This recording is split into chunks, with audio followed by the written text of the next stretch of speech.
Hi, I'm John Stevenson, and we're going to be looking at the stipulations. Those are the commandments that explain the Ten Commandments. They come after the Ten Commandments. That's Exodus chapter 21, chapters 21 through 23. Exodus 21:1. Now these are the ordinances which you are to set before them. That term ordinances, we have the Hebrew word mishpatim. Mishpat is a judgment, so it's plural. These are the judgments.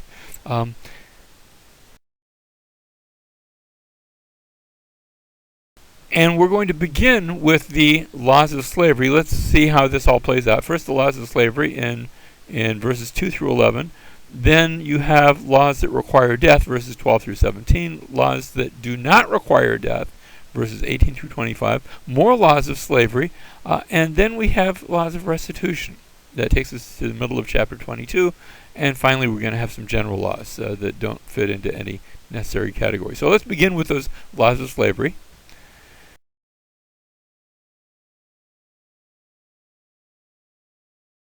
Chapter 21, verse 2, if you buy a Hebrew slave, he shall serve for 6 years. But on the 7th, he shall go out as a free man without payment. Now, that's a Hebrew slave, not necessarily if you had, just a Gentile as a slave. But for the Hebrews, they were only allowed to remain enslaved for 6 years. On the 7th, just like you had a 7-day Sabbath and a 7th-day sabbatical year, you had, on the 7th day, he was to get a permanent rest. He goes out as a free man. If he comes alone, he shall go out alone. If he's the husband of a wife, then his wife shall go out with him. That is, if he became a slave and his wife was there too, then they are both to be set free. On the other hand, if his master gives him a wife and she bears him sons or daughters, the wife and her children shall belong to her master, and he shall go out alone. So he was to be a slave no more than 6 years, and then he is to be set free. But if the slave plainly says, I love my master, my wife, and my children, I will not go out as a free man. If he decides, I want to stay in servitude, maybe the master is good, maybe they've developed a relationship, then his master shall bring him to God. Then he shall bring him to the door or the doorpost, and his master shall pierce his ear with an awl. I think it's interesting that we have piercings of the ear. Becomes very popular today. Back then, that was considered a sign of permanent slavery, and he shall serve him permanently. If a man sells his daughter as a female slave, and sometimes that could happen for financial reasons, she is not to go free as the male slaves do. If she is displeasing in the eyes of her master, who designated her for himself, then he shall let her be redeemed. He does not have authority to sell her to a foreign people because of his unfairness to her. That is, he might take her and she might be a concubine under his authority, but she cannot go to a foreign people.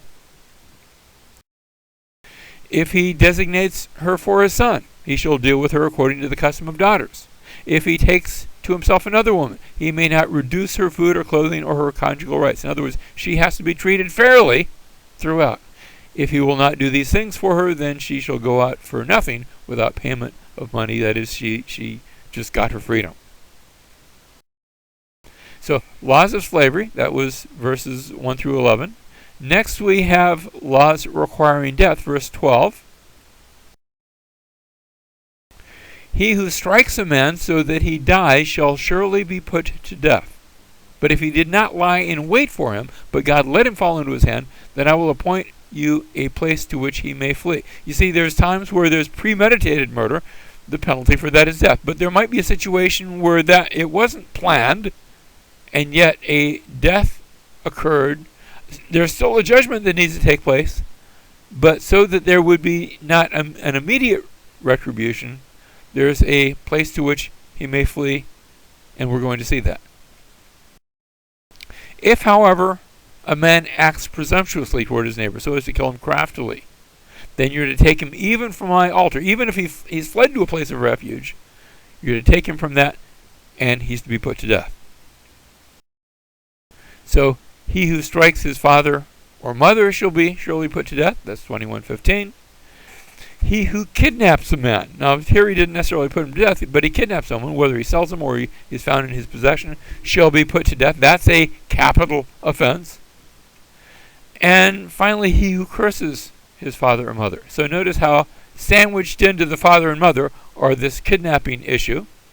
But he who curses his father or mother shall be put to death. This is an explanation of that command that said, honor your father and mother. And so now it is further explored. Next, verse 18. If men have a quarrel, and one strikes another with a stone or with his fist, and he does not die but remains in bed.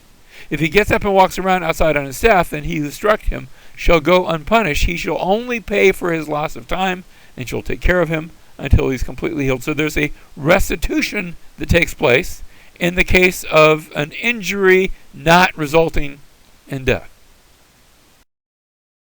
So I have laws requiring death, and now we're looking at laws not requiring death. If two men quarrel, one strikes another, and he doesn't die, he shall pay for the loss of his time and recovery. That's what we just saw. Verse 20, if a man strikes his slave, and he survives a day or two, in other words, there's no death, then no vengeance shall be taken. 21:22, two men struggle, and meanwhile a woman with child gets into the mix, and she's struck, and she gives birth prematurely. The man who struck her is to be fined. However, undergirding this entire situation is life for life. If she loses the baby, not just gives birth prematurely, if she loses the baby, or in any of these other situations, someone takes a life, kills another person, then the penalty is that your own life is forfeit.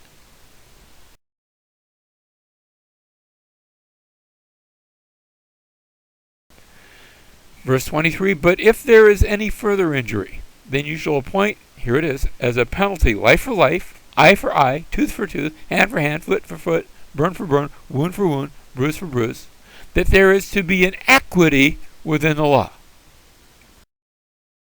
So, laws requiring death, laws not requiring death, and now we go back to more laws of slavery. If a man strikes the eye of his male or female servant and destroys it, he shall let him go free on account of his eye. In other words, that was the price.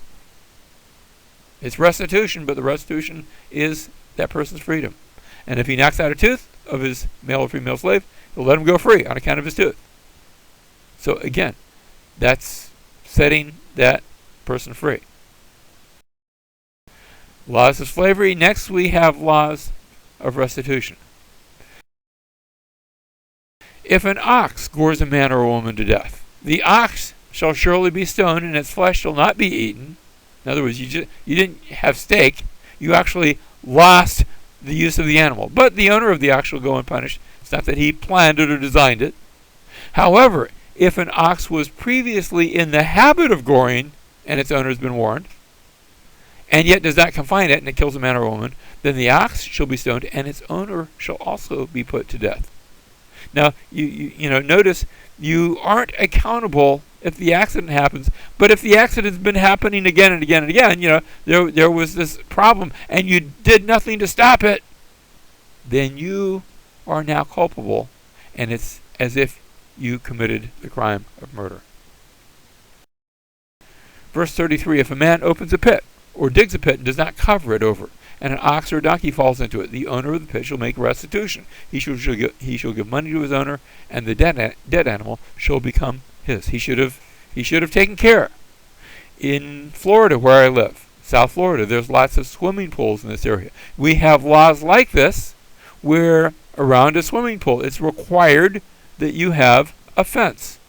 A fence which a little child is unable to open, a child-proof fence, because little children can sort of wander up to the pool and fall in and drown. And so the law is similar.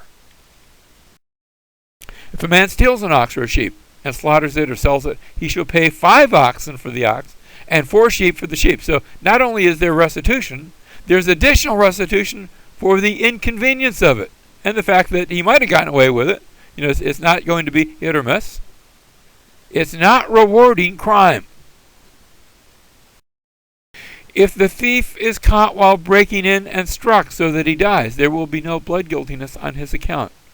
But if the sun has risen on him, there will be blood guiltiness on his account. He shall surely make restitution. If he owns nothing, then he shall be sold for his theft. So here's the case. Thief, breaking in, he dies. Oh well, he shouldn't have been breaking in. Shouldn't have been doing that. He shouldn't have been doing the crime.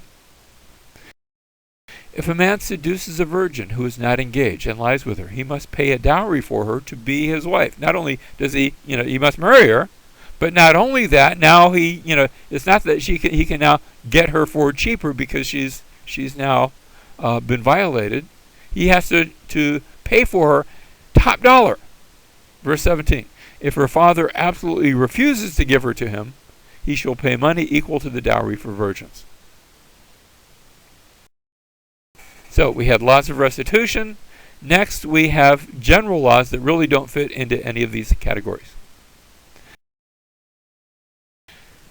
Exodus 22:21. You shall not wrong a stranger or oppress him, for you were strangers in the land of Egypt. You shall not afflict any widow or orphan.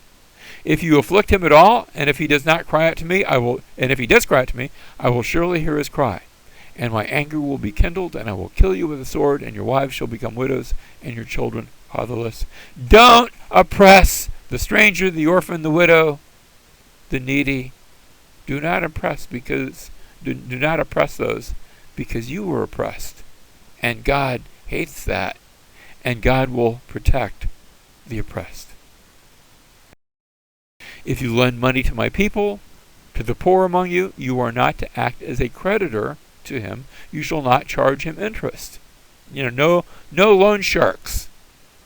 For the poor you are to loan to him, not to get more money back. Yes, you can get the money back that you loaned him, but not to make money off of his misfortune.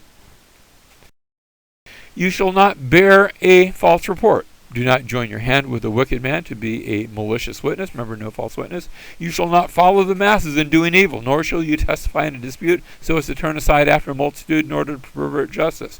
Nor shall you be partial to a poor man in his dispute. No false witness. There is to be equity. Whether you're poor or rich, all are to be treated fairly. Next, we have laws with regard to times and seasons. The sabbatical year is set forth in Exodus 23:10. You shall sow your land for 6 years and gather its yield, but on the 7th year, remember there was a 7th day, but on the 7th year you shall let it rest and lie fallow, so that the needy of your people may eat. Now they're allowed to go in, and if something's just growing naturally, they can take whatever they want. Whatever they leave, the beasts of the field may eat. You are to do the same with your vineyard and your olive grove. That is, that the land gets to rest every 7th year.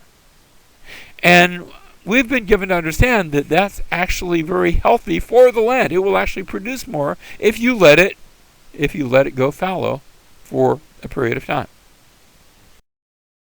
Next, there is the law with regard to the Sabbath day. That's Exodus 23:12. 6 days you are to do your work. On the 7th day you shall cease from your labor, so that your ox and your donkey may rest, and the son of your female slave, as well as your stranger, may refresh themselves. Notice that refreshing idea. For in 6 days the Lord made heaven and earth, but on the 7th day he ceased from his labor and was refreshed. There's to be a refreshing. Finally, special days are mentioned, and 3 in particular. There is the Feast of Unleavened Bread, where leaven is to be removed in that week following the Passover. They're to eat no leaven from their bread. Secondly is the Feast of First Fruits, which is the first day of the week following the Passover. The Passover could take place on all sorts of different days of the week. Could take place on a Monday, Tuesday, Wednesday. But the first day of the week after that Passover is taking place, there's to be a special observance. And finally, the Feast of the Ingathering. Notice these are all to do with bread and grain and food.